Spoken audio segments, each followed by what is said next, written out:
Welcome, ladies and gentlemen, to the Kyle Miller Show. I'm your host, Kyle Miller. It is November 2nd, 2023. And guys, I'm on a mission to bring you stories from extraordinary individuals who have paved their own path to success and in doing so transformed their lives and their communities. Guys, but on this podcast, it's more than just stories.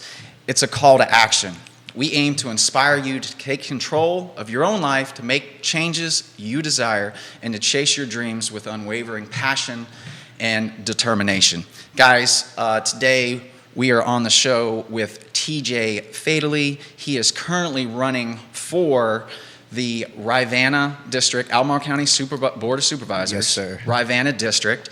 And I'm just excited to hear what you guys got going on over there with your campaign and everything about it.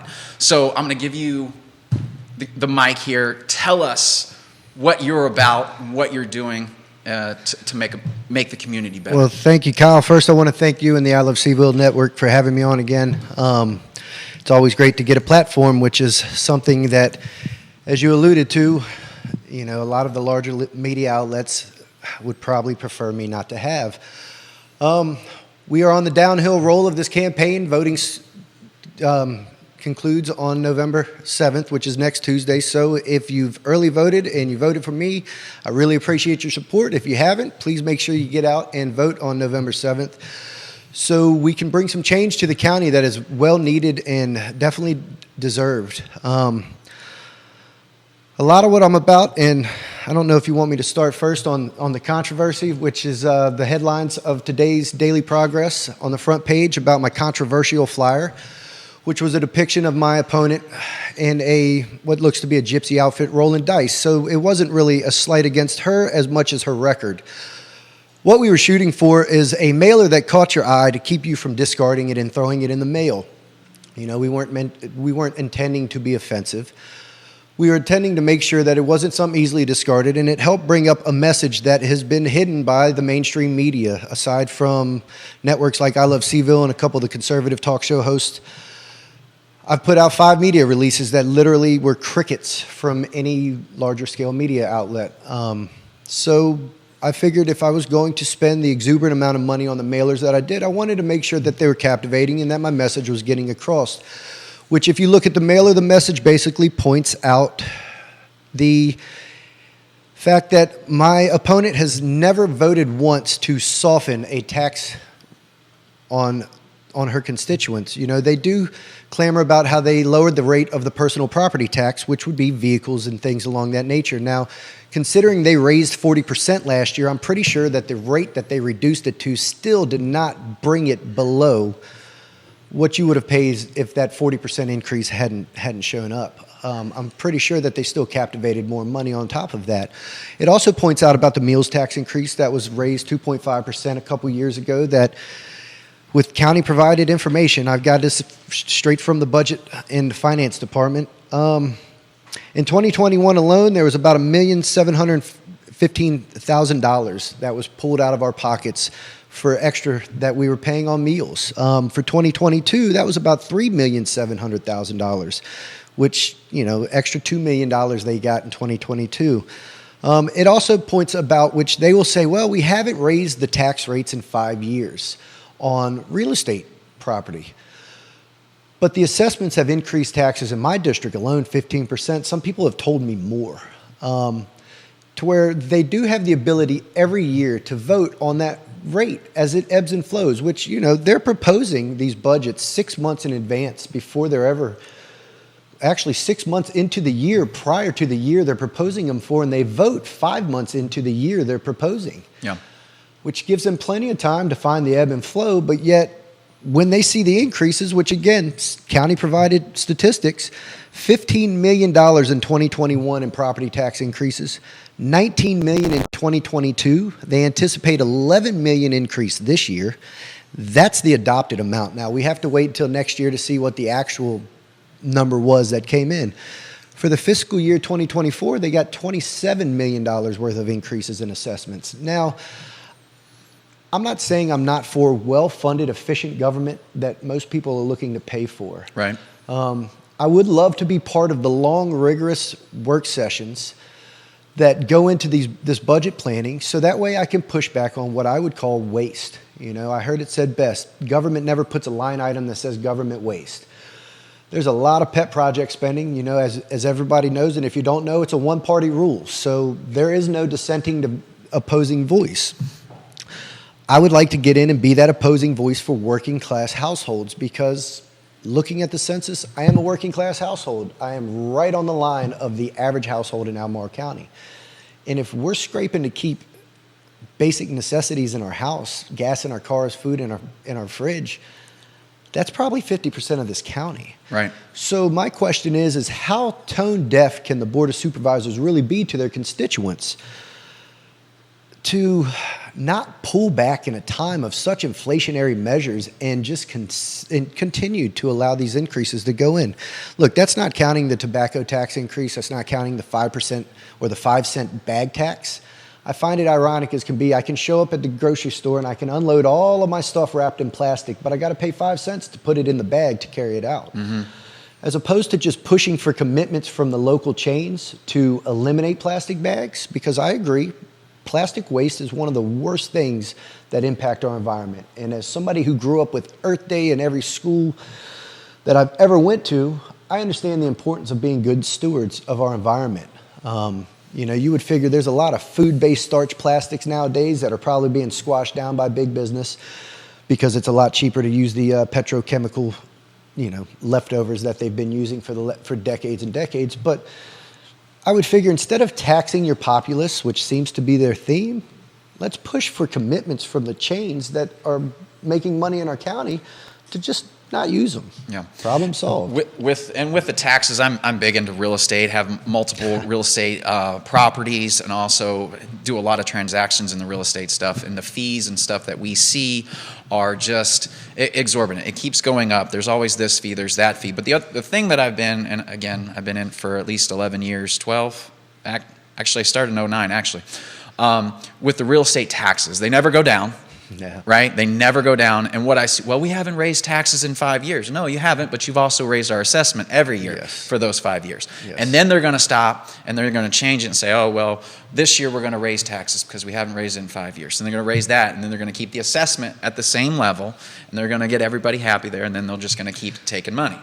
Well, I agree, Kyle. And the one thing I never hear in any of these meetings is, hey, where can we find some savings so that way we can reallocate that money to soften the blow and vote to not raise your taxes by default.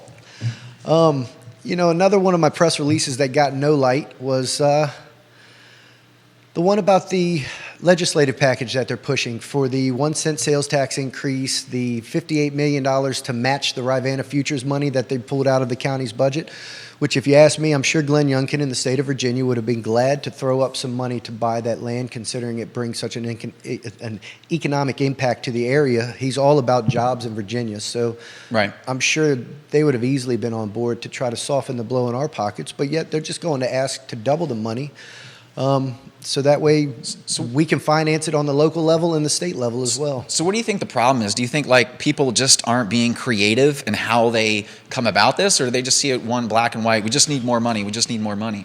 Well, I believe there is a lack of creativity or a lack of the ability to want to push back and ask the tough questions, which again is another reason if you're looking for somebody to go in and represent for normal households, I'm your guy. It's not like I'm signing up for some comfortable position. I'm going to be a dissenting voice on a one-party rule to where it seems as if there's no end to their spending as long as they can keep taking money out of our pockets. They never ask the question, how can we find savings so we can reallocate those savings for the spending? Now, the 1 cent sales tax increase, which they will push as, it's just 1 cent. I'm all for the concept of a capital improvement project's increase if there was some sort of sunset or expiration on it. Now, I didn't see anything in their proposal about any kind of wording or anything talking about sunsetting or, an expiration to this. So that just means, again, it will go in perpetuity to where we'll be hammered by this for decades to come, just like the revenue sharing. So you want to look at some real quick math. $15 million a year on average. If you take 8 years of the revenue sharing agreement, which should be null and void because it's no longer needed to slow any annexation, 8 years of that revenue sharing agreement will pay for a school in cash. Right. Right. So if we were to act it 10 years ago, we wouldn't be in the position we're in now. I was attacked at one of the forums about policies like Mr. Fadeley's will keep kids in trailers, learning in trailers. And, it's been a one-party rule for 8 years, and we still have these kids in these trailers. As far as outside in the at the schools. At the schools to help with the overcrowding. Right. Right. That has been known. I went to Monticello one of my years of high school here, and when we walked in the doors the first day, they were already talking about overcrowding. Right. It's not like it's something new. We're in a county that has a wonderful community, and it has this university that produces 6,000 graduates a year that would probably want to come back. If half of them come back, that's 3,000 people a year. Yeah, I mean, just a smaller percentage of that, and then also it has been rated as some of the best places to live in the country. But yes, in 1997, I remember seeing, or I think maybe 97, 98, Charlottesville, #1 place to live in the world, which was great. Here we are, Consumer Affairs, which I just got this article sent to me by a constituent. Consumer Affairs has rated Charlottesville as the 15th worst city to retire in, and they cite cost of living and taxes, which is, again, one of the main reasons why I'm running. I am running to push for reasonable tax and spend policies. I want well-funded government needs that everybody looks for: first responders, infrastructure, schools. The schools get 57% of our budget, but yet they have been dwindling down in scores and achievements gaps. It's appalling to see. Then you have this closed door where Matthew Hoss, I've heard so many people talk about pulling Matthew Hoss off the school board or as the superintendent, but yet the school board decided before the election to go in and do this, in the dark kind of contract renewal for the next couple years, which... Right. If you ask me, that's a little underhanded, but it seems to be a lot of how our government works around here. I know one of the things, if you got my transparency mailer that also has a likeness of my opponent on it, it talks about how she voted to keep Zoom meetings. How can you be a government for the people, by the people, if you're going to be behind closed doors making all the decisions with their money? Right. One of my favorite sayings, I thought of this as I was on a jog one day. I want to get into this office so I can remind the county who pays the bills, and that's us. Yeah, 100%. So my whole line has been, live your life. I want you to have the freedoms and the choices too, but I want you to have more of your money. We are selling our souls for this, so we should be able to keep more of it. And so, I want to get into that. We're talking about budget. You're talking about this. It's my understanding there's not a lot of business-minded people on the board, right? No, so I can give a little credit to Ned Galloway, which I know personally. He's a great guy. Ned has been is a businessman, and he's the only one that I actually do hear question a lot of this. So majority of the folks on the board seem to be retirees, some of them coming out of government positions. My opponent was in a lot of government positions. So one thing I can say, which not saying that government institutions aren't needed, proper regulation and reasonable regulation is needed. And then the auditing of those regulatory bodies is also needed. But one thing is, I'm a small business owner. I've been with my father's business for the last 20 years. So I understand budgeting. I understand customer service. One thing I can say that I understand differently than somebody who's coming from a position of some sort of government institution is I understand that what it's like to work off of a profit and loss statement. Right. If we don't make the money, we can't spend the money. So therefore, we have to control where we're spending it, where it's most effective, and where it's not. Right. The government gets to just mandate and see where the increases are possibly coming in and just make sure not to vote those down. So that way they have extra money to spend. And then they like to spend all the money that they get to make sure they don't lose any allocation of that money. And then they can increase and increase. So the more they spend, the more they get, to where I have to earn the money that I get in order to spend it. And that's the way I would like to go look at this budget, is where are the cost analysis that are showing the benefits to the people who are paying in to finance these institutions. Again, right. I said it on this show before, government is unlike any other business. They just get to take people's money and spend it, to where any business has to make people's money to spend it. Right, exactly. And what you're saying is they want to create these other programs, these 1 cent this, and raise the tax assessments and also increase the budgets on that. Well, why don't you just let the people have their own money back, and maybe that can help them get through those things. Well, not to mention, if they have more money, they'll spend more money, and then that can help bring incremental revenue into the county, which is it's a simple economic understanding that if you make the place friendly for businesses and inviting for businesses to come in, and as businesses flourish, then the county can make more money. Another issue we have is development, and that's a big thing that I've learned a lot about, and I still have plenty to learn, which I'm eager to do on behalf of the people I'm looking to represent.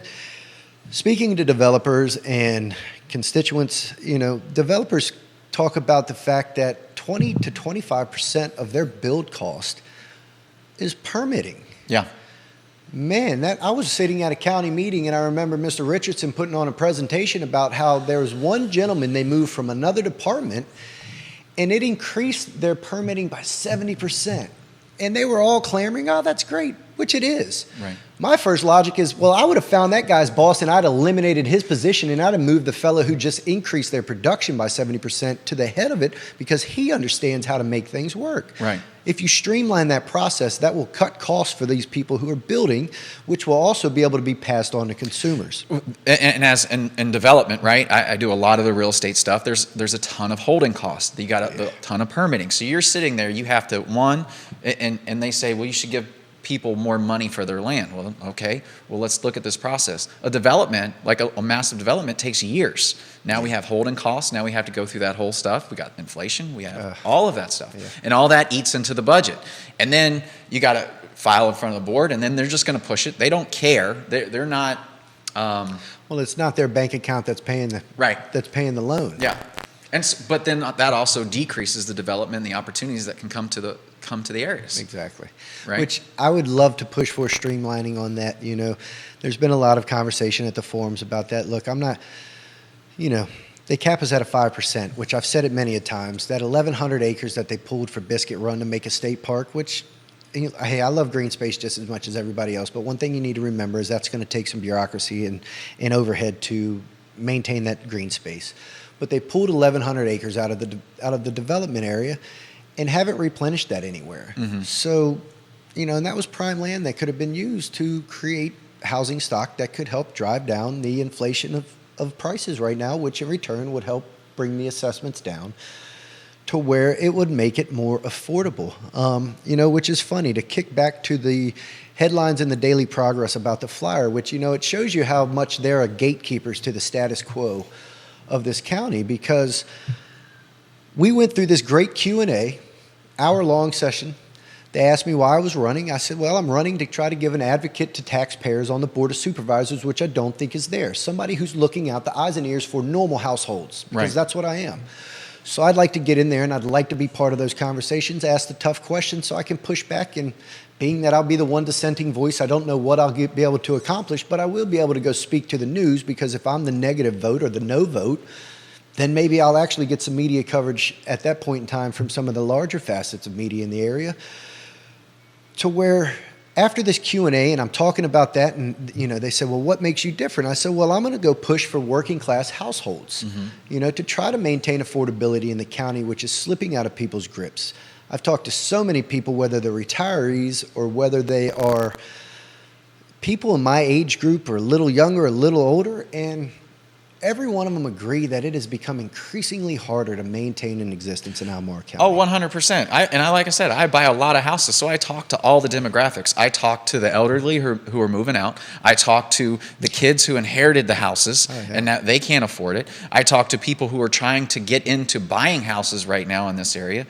Too expensive. And I talk to I talk to everybody in every facet along the way, and their number one thing is, I can't afford it. Yeah.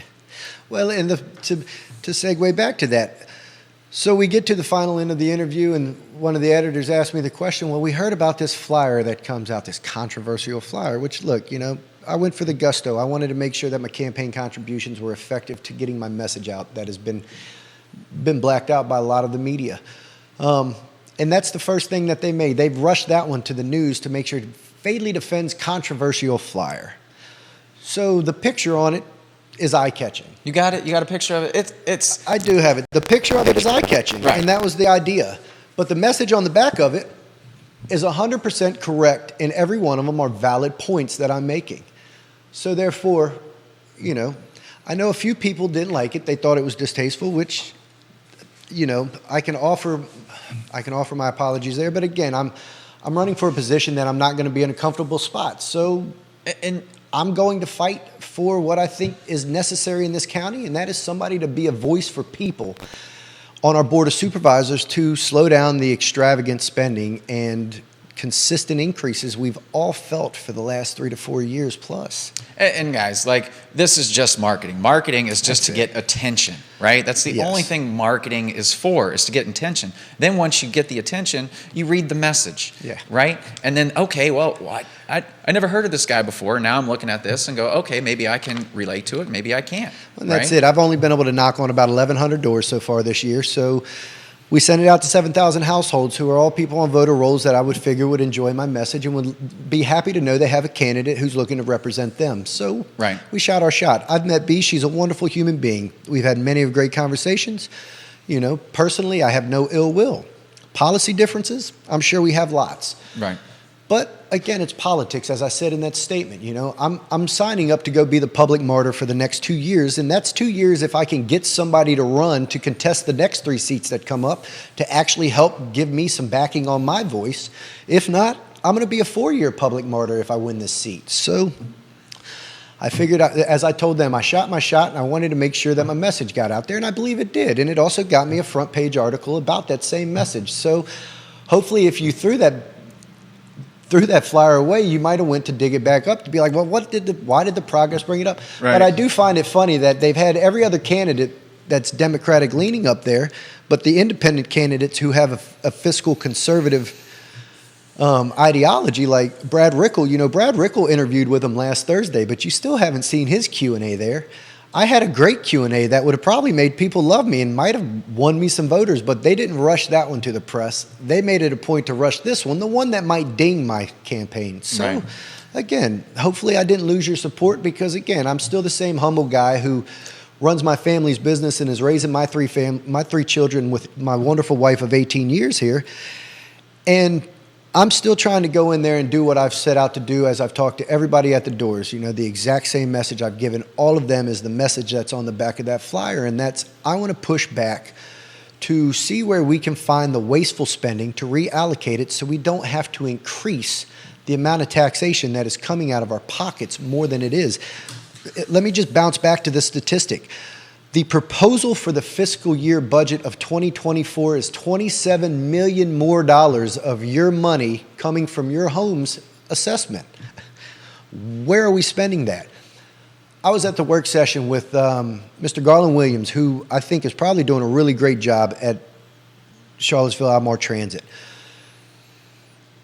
He was talking about, so B, which to her defense, B did ask about liquid natural gas buses, which the city of Charlottesville is trying to phase out of liquid natural gas. They had something that I think Mr. Williams said that the city was worried about the spillage of this and that.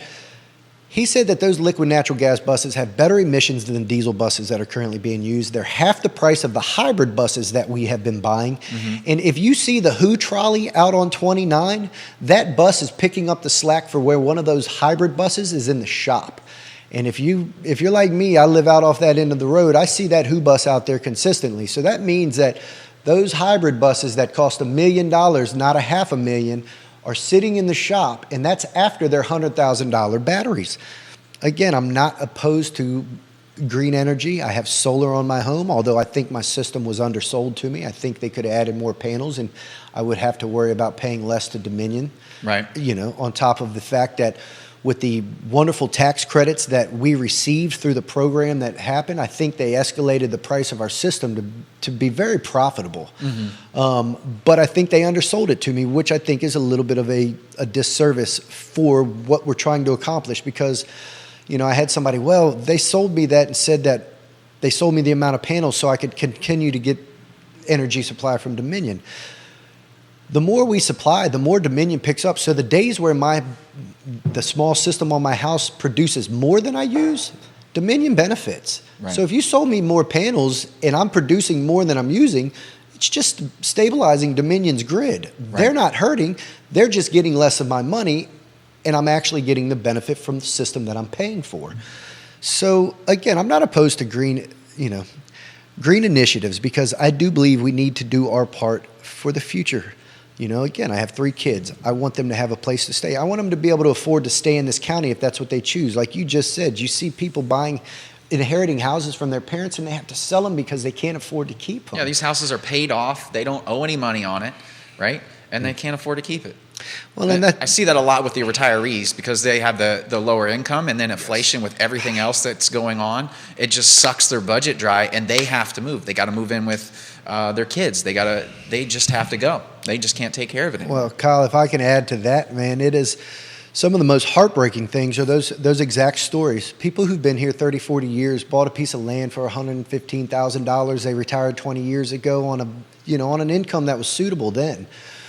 They're now being taxed on an unrealized gain on a property that is 5 times more worth than what they purchased it for, to where their income doesn't hold up to that. Right. And I've spoken to many of people who have means, and there's a petition going around right now from a few folks who were kind enough to come by and introduce themselves about a streamlined means testing for an income-based property tax for disabled and elderly or retirees. We should have already had that. That should have already been in the open, Right. We're literally running out people who helped build this community for the last 20, 30 years, and now they can't even afford to live in their forever home. Again, I just said it. Consumer Affairs rated us as the 15th worst place to retire, which I know they said Charlottesville, but Albemarle County is Charlottesville. Oh, yeah, 100. Yep. Although Charlottesville's tax rates are way worse. And then, I won't even comment on the whole upzoning thing, which I still don't have I just find that eager. I was watching Jerry's last show, and I thought they brought up some very valid points. Some of the viewers did. But yeah, just back to that. My campaign is all about pushing for reasonable tax and spend policies, meaningful, transparent representation back to the Board of Supervisors. I'm not a politician. I'm a citizen legislator, I think, is the best one I've heard. And you're not making any money doing this. No. It's a lot of time, and you're doing this because you care. And that's the case. I'm doing it because, my older brother, which I give a lot of props to, man, because he's one of the people who've helped make me the man I am. And as I was complaining about this and, bringing up points, he said, man, stop complaining about it. Go do something about it. Between him, my father, which again is one of my best friends, said, hey, man, I'm all behind you. You need to go do this because it will be beneficial. If you look at my campaign contributions, I think there's, 70, 80 different small donors compared to my opponent, who's just got a lot of lump sums from, multiple organizations around town. So if you look at my contributions, it is for the people, by the people, backing me up. Right. Average people love my message. They want their money back. They want the county to be better stewards of their tax dollars. They want to see the extravagant spending that we don't really see any benefit being controlled instead of just rubber stamped, which they seem to hate that when I say rubber stamping the county executive's agenda or whatever he's proposing. And if you look at it, a lot of the board members, other than I know Ned, because I've known him for at least a decade plus, and I believe B's been here since 2007, but a lot of the board members are not even a decade in the county, but yet they're in there making some expensive decisions on our behalf. Right. You see it everywhere. I've talked to guys in Montana. I've talked to guys in Salt Lake, all over the world, not the world, but the country, right? When the pandemic hit, everybody was leaving certain areas that they didn't like and then bringing those policies into, let's say, and I'm independent, guys. I just see stuff for what it is. If, San Francisco is what it is, and we all know it's probably not the nicest place to live right now. It's trashed. It's trashed, not trash. And they're moving out to different areas that were predominantly absolutely opposite of that, and then they're bringing the same policies that happen there. I'm not saying that that's happening here. I'm just saying... I would say it's happening here. Yeah. So here's the case. I grew up south of Dallas until I was 15, and then I moved up to the county in 97. On the west edge of Texas, you will have billboards that say, "Welcome to Texas. Please do not bring what you are fleeing from here." Right. You know, I love Joe Rogan, man. The guy is he has got one of the largest platform in podcasting, and I love how he goes and he pushes back. He'll invite people on that might be, slightly controversial. He has a lot of wonderful people on there, and that's one of the things he said whenever he uprooted and left to go to Austin is, they've got a good balance there. If you look at the recession back when the economy was in crap, Dallas and Texas were one of the better surviving states in that situation. Right. Part of it's their policy, I always wondered how all my buddies had all these nice vehicles and different things, and then I realized, they have no state income tax. Mm-hmm. So, the $2,500 to $4,500 a year that might be being pulled out of your check in the state of Texas, you're keeping that. Right. Now, their property taxes are higher. Exactly. Their sales taxes are higher, but, they have a one-and-done registration every year. They don't have this, your registration and your inspection. They don't have this nickel and diming property tax schemes on boats and things along that nature. And they seem to be making it all work out. Now, I'm not saying they're all perfect, but, back to that, one of my memes that really always resonates with me is it is a picture of, I believe, Hiroshima and Detroit side by side. And it shows Hiroshima when it was bombed, and it shows Detroit the same time Hiroshima was bombed. Yeah. Then it shows Detroit currently, and then Hiroshima currently. And it says Hiroshima is doing better 40 years after after a nuclear bomb hit it than Detroit is after 40 years of democratic rule. Mm-hmm. They destroyed the greatest industrial city that we had. Right. To where now, whenever the Tigers were in the series, 4 or 5 years back, they said, don't stop in the city to get your gas. Only pull off on the exit close to the stadium and go straight to the stadium. Because they were afraid they would lose the tourism because people were going to be robbed if they got off on the wrong exit. I have a buddy who owned a real estate investment property, a couple houses out there in Detroit, and he gets a phone call one day. He's got a tenant living in there. He gets a phone call one day, and the heat pump, the whole entire heat pump, is just gone while the tenant was still living there. Like, they stole it off the building. Yeah, it's. Well, if you have the ability to rip it down, that copper can fetch a pretty penny. Yeah, and absolutely. If you didn't have to buy it, you don't care who you're taking it from. It just leads back to where one thing I'm pushing to go for is balance. I'd like to come in and try to give a balancing voice. Look, I'm not saying that and again, I'm running as an independent because other than a fiscally conservative nature to the budget, I'm not saying that every policy is bad. I believe in. Look, I was listening to Bobby Kennedy. He was talking about legalization of cannabis. Right. You want to talk about an income revenue generator? Let's find a way to federally legalize that, and then the state can also tax it. And hey, there's some income that you can make off of something, just like the cigarette tax they increased or the alcohol tax that they have. But because the state of Virginia will be like VABC, it'll just be VAB weed, and right. Then they'll have a tax revenue stream from that they can hopefully not misallocate. One thing I love is at the end of the month, I'm getting $400 back from the state of Virginia. Right. That would be really cool to do if we could give some of the surplus back to the county. Oh, that would be awesome. Or better yet, let them keep it before it ever shows up to the county coffers. That's what I'm looking to do. I'm looking to go in there and push for that. To try to find where we can maximize our spending as opposed to consistently increase it. Well, TJ, I love it. I think it's exciting. I think what you're doing is admirable, right? Thank you. You got 3 kids.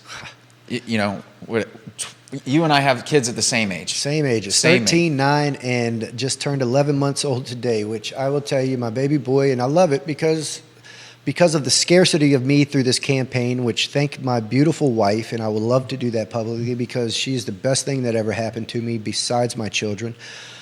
We've been blissfully married for 18 years and we have worked together to put ourselves where we are. And, with my baby boy, I'm like a mythical creature. I see him for maybe 30 minutes in the morning and maybe 30 minutes to an hour in the evenings, except for the weekends where I make more time for my family. And my older kids understand, and they're happy and excited, and I'm trying to be the example of what I want them to be, you know. As Buddha said best, tend to the garden you can reach. So I figure I'd start local. Absolutely. That's the only thing that we can do. I think, guys, whether you're for TJ or whether you're not, just start local, right? That's where we got to start. I mean, we could go on and on and on. Everybody could, about what's right, what's wrong, what's this. Get involved. That's the only thing we got to do. To compliment what you said, whether you love me or I'm not your cup of tea, if I'm not your cup of tea, reach out to me. I would love to hear the pushback. That's why I'm signing up for this. I understand I'm not signing up for this comfortable, cushy position that is going to be, you know, the highlight of my life. I've made this joke regularly. People say, "Why do you want to run for the Board of Supervisors?" I said, "Well, I figured I wanted the lowest paying government job with the most amount of work." And that's the case. It's not like it's some grand sum of money. It's a lot of extra work on my daily basis, but I'm okay. I'm eager to sign up for that work because one thing my father's done is put a good work ethic in my head. So I'm okay with signing up. Now, the campaigning's been exhausting, and I'm happy I'm close to the end of it, but it's also prepared me for what I'm signing up for, which goes to show me that I can put in the work, and I'm okay with that. And I'm willing to go work for the people that I'm looking to represent. And it's just something about it, too, that you're so young, and you're like, I wouldn't think about it at all, and you and I are pretty close in age. But it just drives, there's something inside you that wants to make a change. And I think that's super admirable about that. You know, you're taking initiative, pushing to make a change that you feel that needs to be done. And I feel that a lot of people should be able to get behind that. Because you have 3 kids, you have a life, you spend time with them. This is going to suck. How many hours a week do you think this goes in? From what I hear, 30 to 40 plus, which, again, I'm okay with it. But you're stacking that on top of a regular job. Well, I work 6 days a week at my normal job. So, but here's the thing, man. I've done that for almost 2 decades. So I am no stranger to work. I know how to get it done. I know how to make efficiency in my day. I know how to use the minutes and make them productive. One of my favorite quotes, which I couldn't tell you who said, is 1 productive hour will last a lifetime. So if you fill your day full of them, then you will have a lifetime full of wonderful things that you've been able to produce. Right. And you know, that's the case in point, to where what my goal is to try to get out there and push back so that way all of the productive hours that people in my district have put in to produce what they are currently happy to be thriving in, they can maintain a little bit easier and enjoy more of the production that they're pushing for and can see less of it slipping through. I know I just had 3 tax bills in my mailbox, so it's a perfect time to get out on this message because everybody just got their tax notices for the next 6-month cycle. So, and they all get to pony them up right before Christmas time. Yeah, exactly. It comes at a great time, doesn't it? Oh man, I tell you, it never fails. The month you get everybody else cleared out, here comes your government duties. Knocking on the door. You know, which I had a guy ask me, and he said, you know, I know a way that businesses could reduce inflation by 5%, which that was a great conversation, and I really hope I earned that man's support.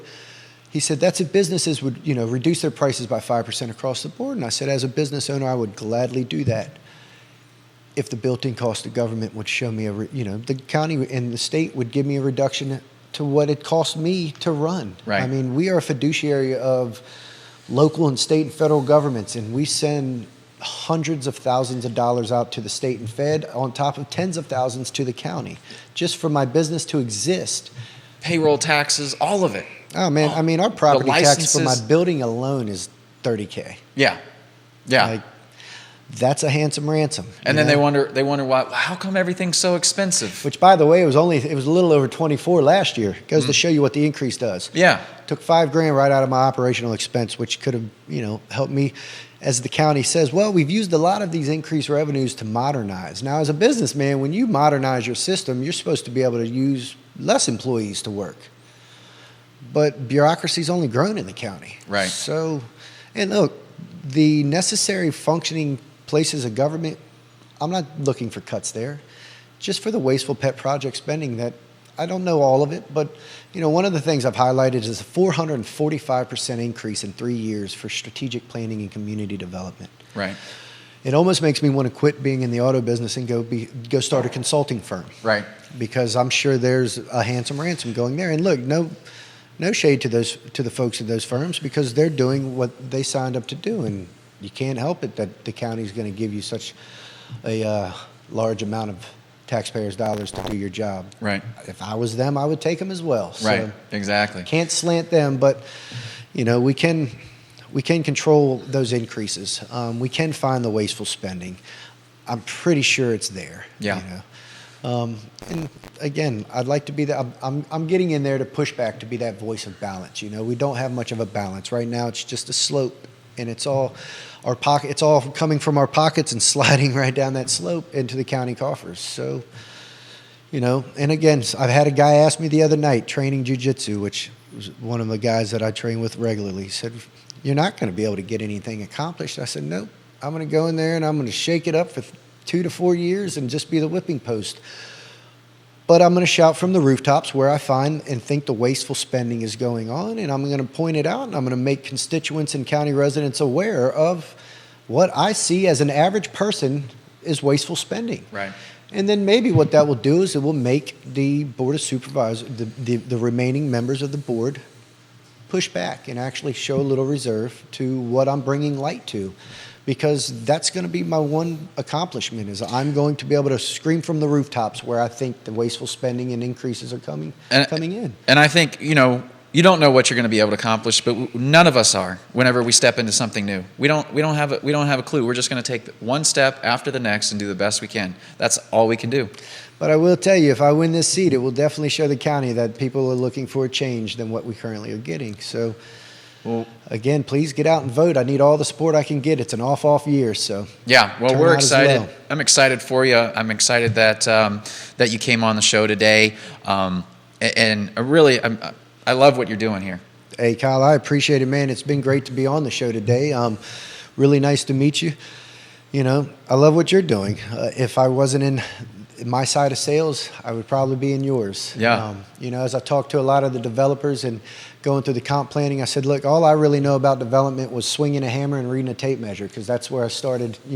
20 years prior, 20 years ago, I was in framing houses and a little bit of light carpentry and different things there before I went to sign up for the family business. So I know how to run a rake, and I know what a job site looks like as it's transpiring, and I know what's needed is the diligence, for that crew to make sure that they get that structure put up as quick as possible, because that's the most cost effective. And business is business, right? Yes. It doesn't matter what business it is. Everybody seems to think like it's completely different. The X and the O's are pretty much the same. It's marketing, it's operations, it's customer service, it's taking care of you, but it's a little different in that. But it's pretty much the same. So the biggest thing I've ever learned is everybody thinks that if you run a business that everything just comes in for free. Yeah.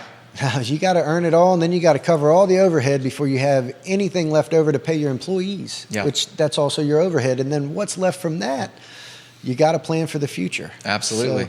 So, that was one thing we didn't get into was the pandemic. Man, talk about a learning curve there. I was actually impressed that we got to hire on a couple people prior to that, and we had some real dead months that the PPP money helped us keep everybody staffed. But that's another thing I can bring to the table, man. That was definitely a learning curve. You had to think on your feet and hit the ground running. And we did it pretty successfully to where here we are 3 years outside of it, and we're still going strong. So, well, I definitely think it's awesome. And yeah, the pandemic it made everybody change, whether they made money or not, but it made people change. Well, and in ways it made us to the better. We're more malleable. We work with our employees in certain ways. I mean, that's one thing. I'm a family business, so, and I always say you can't spell dysfunctional without fun.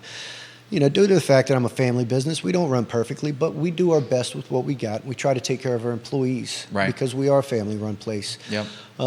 So, that's what most of my employees, if you grab any of them, or even my great clientele that I've dealt with, I have some of them that have been with me over 20 years. We get about 50 to 60% of our business is repeat and referral. So that means for 20 years, I must have been doing something right in the 30 years that our business has been there. There's a market for everything. There's a niche for everything, and you're helping people. And that's what I'm about. And that's it. That seems what you're about, too. Yes. You're just here. That's why you're doing the board. That's why you own a business. That's why I'm putting my neck out there for it to get hacked on, is so I can go out and be representation for normal people. Well, good luck to you. Normal, hard-working households. Good luck to you voting Tuesday. Yes. Get out there, vote for TJ if he's your guy. I really do appreciate you jumping on. I learned a lot with this. Kyle, I appreciate the opportunity and you giving me a platform to get out and speak today. I think it's very vital this close to the election that I can get to as many people with my message, so that way we can accomplish what I've spent the last 6 months grinding to do, and that's get me on this board of supervisors so I can make some waves and try to push for some change in this county to affect normal household pockets. Yeah, well, good luck definitely with that. I appreciate. I'll look forward to seeing what Tuesday brings. You and me both. Either way, and as Jerry asked me on one of the shows, look, my logic is I'm going to win this seat, but if I don't, I should be back in 4 years if we don't have a better opponent. Right. To run in my stead, so that way, we can see how it shakes out. But as far as I'm concerned, I think I've got the best shot to win. So that's the way I'm going to look at it until Tuesday, till the chips fall on Tuesday. That's play the game. You don't know how it's going to finish. One more thing, back to that likeness. If I am running as the incumbent in the future, please use me in your flyer. It won't hurt my feelings. I'm right in between that. That I call myself a zillennial, so. My feelings don't get so easily hurt. I would actually laugh at that flyer when I got it in my mailbox. So just an open offer to anybody who would like to use my likeness in whatever hysterical way you would prefer in future marketing against me if I am the incumbent running. I give you a thumbs up. Go ahead. All right. Kyle, again, thanks, man. It's been a pleasure to meet you and be on your show today. Awesome. Thank you, sir. Yes, sir. You have a good one. You as well, man.